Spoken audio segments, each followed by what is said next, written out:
সাল্লাল্লাহু মুহাম্মাদুর রাসূলুল্লাহ সাল্লাল্লাহু আলাইহি ওয়াসাল্লাম। সকলে বলি আলহামদুলিল্লাহ। আর একটু জবান খুলে বলি আলহামদুলিল্লাহ।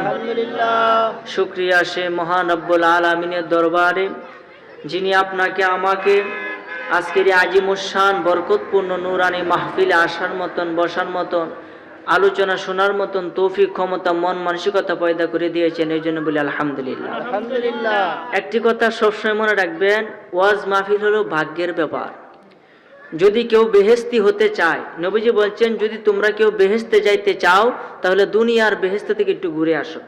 সাহাবীরা প্রশ্ন করলো, ইয়া রাসূলুল্লাহ, দুনিয়া আবার বেহেশত কোনটা? যেখানে আমার কথা হয়, যেখানে আল্লাহর কথা হয়, যেখানে ইসলামিক কথাবার্তা হয়, যে মাহফিলগুলো হয়, জলসাগুলো হয়, ওইটা হলো দুনিয়ার বেহেশত। বলেন সুবহানাল্লাহ। বেহেশতে গেলে কি ভাগ্য লাগে না? কোনটা কোন? যার ভাগ্য ভালো সে বেহেশতে যাবো, কারণ আল্লাহ যার হিসাব নিব সে বেহেশতে যায় তা না। যত বড় হিসাব হোক, আল্লাহ যদি গেলে হিসাব নেওয়া শুরু করে, সে যে বলক জেন্দে লোক ধরা খাই যাবো। কথা কোন ঠিক কিনা? কারণ আমরা মানুষ গুনাহগার। কুল্লু বানি আদম খাত্তাউন, প্রত্যেকটা মানুষ গুনাহগার। এই কারণে যদি আল্লাহর দোয়া করেন, কবেন আল্লাহ আমার তুমি হিসাব নিও না। বিনা হিসাবে যদি কেউ বেহেশতে যায় তাহলে তার কোনো টেনশন নাই। এই কারণে বেহেশতে গেলে কি লাগে? কপাল লাগে। এমন এই ব্যাগান হইতে কিন্তু কপাল লাগে। যারা মনে করেন বাড়ি করে বসে আছে অথবা রাস্তাঘাটে আছে, তারা কিন্তু কপাল ফোরা। মাহফিল হইতেছে দেখতেছে, এরপরও কিন্তু মাহফিল আসার খবর নাই। আল্লাহ যে আপনাকে আমাকে কবুল করেছে বলে আলহামদুলিল্লাহ। আলহামদুলিল্লাহ। এতক্ষণ আপনারা এবং আমি আল্লাহ পাকের নামে জিকির করেছি, নবী পাক সাল্লাল্লাহু আলাইহি ওয়াসাল্লামের উপরে দুরূদ শরীফ পাঠ করেছি। এতে কি লাভ হয়েছে না লস হয়েছে? হযরত আলী রাদিয়াল্লাহু তাআলা আনহু বলেন, বেহেশতের ভিতরে আমার আল্লাহ তাআলা এমন একটা গাছ বানাইছে, যে গাছের মধ্যে মূল্যবান একটা ফল হয়। ওই গাছের পাতাগুলা হলো স্বর্ণের, ডালগুলা হলো ভেজা মুক্তার মতো, এবং এর ফলগুলা হবে আপেলের থেকে ছোট, আনারের চেয়েও বড়, এবং মধুর থেকেও মিষ্টি, মেশকে আম্বরের চেয়ে আরো বেশি সুঘ্রাণ। বলেন সুবহানাল্লাহ। এই ফল পৃথিবীর কোনো মানুষ খেতে পারবে না, তবে ওই ব্যক্তি খেতে পারবে যে নবীর উপরে বেশি দুরূদ শরীফ পড়ে। সুবহানাল্লাহ। তার মানে আমরা ভাগ্যবান, আমরা দুরূদ শরীফ পড়ছি, আমরা ওই ফলের কিন্তু ভাগীদারি বা আমাদের ফলের কিন্তু হকদার হয়ে গেছি। এই জন্য মাহফিল আয়েশা বৈশা যদি নবীর উপরে দুরূদ আল্লাহ পাকের নামে জিকির করতে পারেন, আমার আল্লাহ ডাক দেবে, ফেরেশতারা তোমরা সাক্ষী থাকো, যে বান্দা মাহফিলের মধ্যে বৈশা আমি আল্লাহ পাকের নামে জিকির করলো, তার মাথার চুলের আগা থেকে শুরু করে পায়ের তলা পর্যন্ত পুরা অঙ্গ প্রত্যঙ্গের, সারা শরীরের, কলবের, মনের, দেহের যত গুনাহ আছে, সমস্ত গুনাহ আমি আল্লাহ আমাকে একটা ডাক দেওয়ার কারণে আমি মাফ করে দিলাম। বলেন সুবহানাল্লাহ। তো এইভাবে ক্ষমা দেওয়ার ক্ষমতা আমার আল্লাহর আছে না নাই? বাবার একটু বসো গাই, বাইরে একটু বসো গা, তোমরা ডিস্টার্ব করো না। ওয়াজ মাহফিলে যদি পরিবেশ সুন্দর না থাকে, কথাবার্তা কিন্তু বলা যায় না। আপনারা একটু পরিবেশটা সুন্দর করবেন ইনশাল্লাহ। তো জিকির করলে লাভ আছে না নাই? বলেন লাভ আছে, কারণ কলবের ময়লা একমাত্র জিকির ছাড়া আর সাফ হওয়ার কোনো বাউ নাই। এই জন্য আসুন আমরা একটু ইসমে জাত আল্লাহ আল্লাহ নামের জিকির করি। আল্লাহ আল্লাহ আল্লাহ আল্লাহ আল্লাহ আল্লাহ আল্লাহ আল্লাহ আল্লাহ আল্লাহ আল্লাহ আল্লাহ আল্লাহ আল্লাহ আল্লাহ আল্লাহ। আই মোহাম্মদ কামলে ওয়ালা, আই রে আমার বুকে আয়। আই মোহাম্মদ কামলে ওয়ালা, আই রে আমার বুকে আয়। মাশাআল্লাহ। কান্দে রে তোর এই গোলামরা, কান্দে রে তোমার এই গোলামরা, শান্তি দাও মোর কলি যাওয়ায়। আই মোহাম্মদ কামলে ওয়ালা, আই রে আমার বুকে আয়। আই মোহাম্মদ মদিনা ওয়ালা, আই রে আমার বুকে আয়। মাশাআল্লাহ। আল্লাহ আল্লাহ আল্লাহ। ফকির দরবেশ বাদশাহ ওলি, তুলিতে সেই ফুলের কলি। ফকির দরবেশ বাদশাহ ওলি, তুলিতে সেই ফুলের কলি। গলায় লইয়া ভিক্ষার জোর তুলি বাস করে গাছের তলায়। আই মোহাম্মদ কামলে ওয়ালা আই রে আমার বুকে আয়। আই মোহাম্মদ মদিনা ওয়ালা আই রে আমার বুকে আয়। মাশাআল্লাহ আল্লাহ জবান কোলেন আল্লাহ আল্লাহ আল্লাহ আল্লাহ আল্লাহ।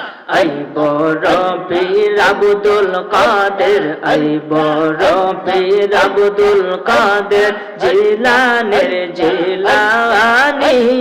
তোমারি নামের গুণে আগুন হইয়া যাই ফানি। আই বড় পীর আব্দুল কাদের, আই বড় পীর আব্দুল কাদের জিলানের জিলানি।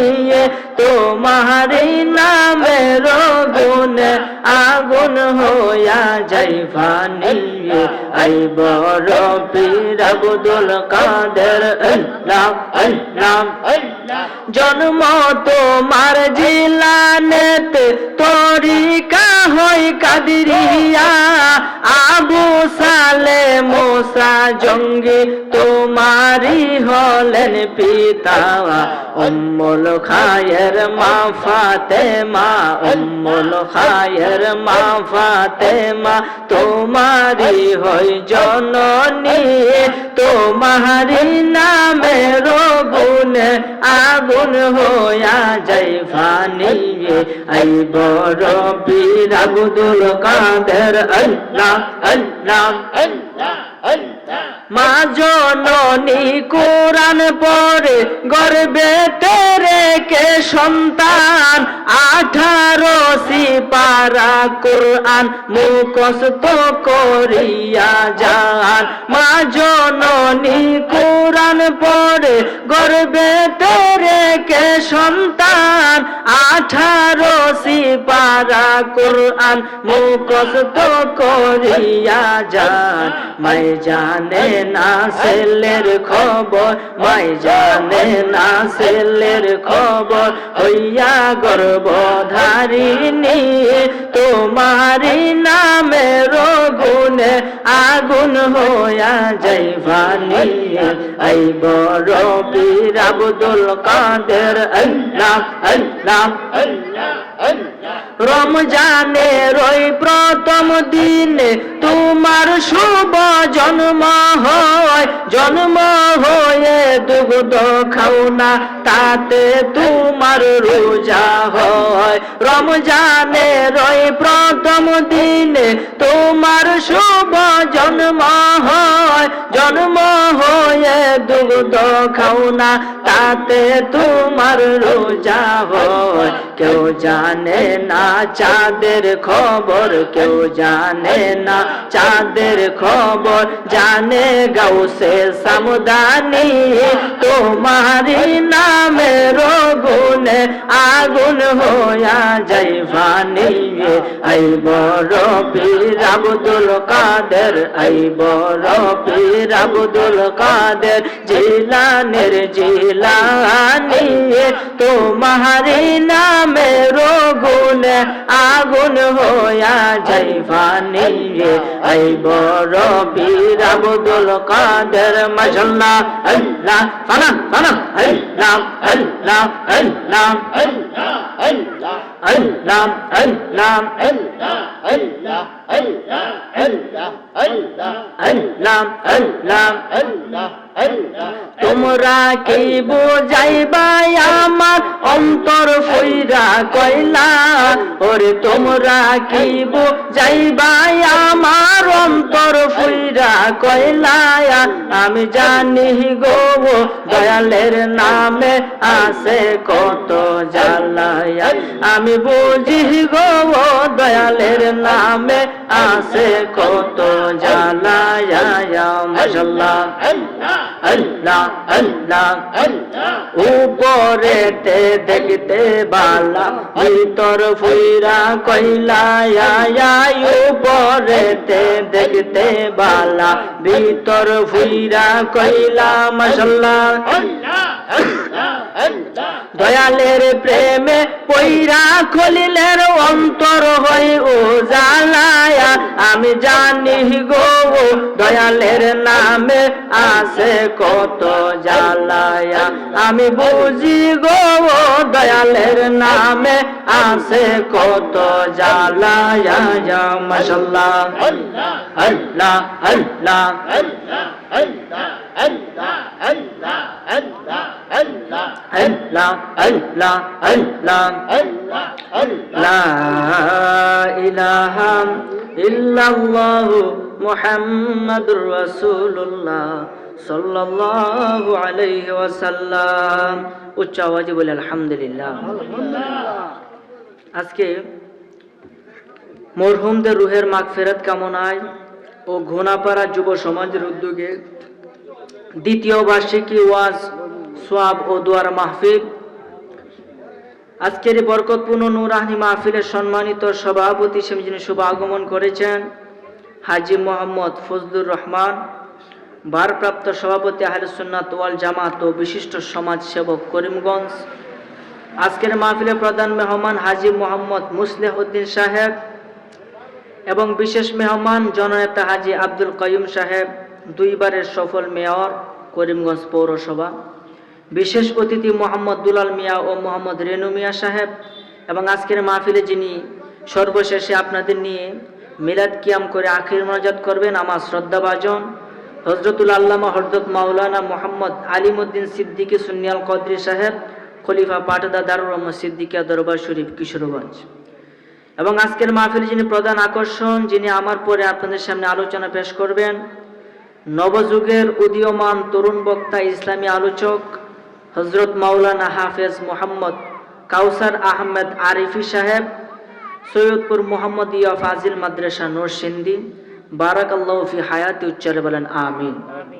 আজকের মাহফিলে যিনি বিশেষ বক্তা, যিনি আলোচনা করে গিয়েছেন হযরতুল আল্লামা মাওলানা মোহাম্মদ আব্দুল হামিদ দিতপুরি সাহেব, খলিফা সিদ্দিকিয়া দরবার শরীফ কিশোরগঞ্জ সদর। এবং আজকের এই আমার পূর্বে যিনি আলোচনা করেছেন আমার শ্রদ্ধাভাজন হযরতুল আল্লামা মাওলানা মোহাম্মদ মুখলেসুর রহমান আনসারী সাহেব, প্রতিষ্ঠাতা রহমানিয়া দরবার শরীফ পূর্ব হাতরাপাড়া করিমগঞ্জ। হযরত মাওলানা আব্দুস সালাম সাহেব, ইমাম ও খতিব পশ্চিম গুনাপাড়া জামিয়া মসজিদ। মাহফিল পরিচালনায় মোহাম্মদ রফিকুল ইসলাম রফিক সাহেব এবং স্টেজে উপস্থিত আমার পিতা মাওলানা আব্দুল বারিক সাহেব সহ গণ্যমান্য ব্যক্তিবর্গ, আমার সামনে উপবিষ্ট এবং বসা আমার মুরব্বী বাবাজিরা, যুবক ভাইয়েরা, সমবয়সী বন্ধুরা এবং পর্দার আড়াল থেকে বসে শুনতেছেন আমার মা ও বোনেরা, প্রত্যেকেরই আমার অন্তরস্থল থেকে জানাই মুসলিম উম্মার শান্তির বাণী সালাম। আসসালামু আলাইকুম ওয়া রাহমাতুল্লাহি ওয়া বারাকাতুহু।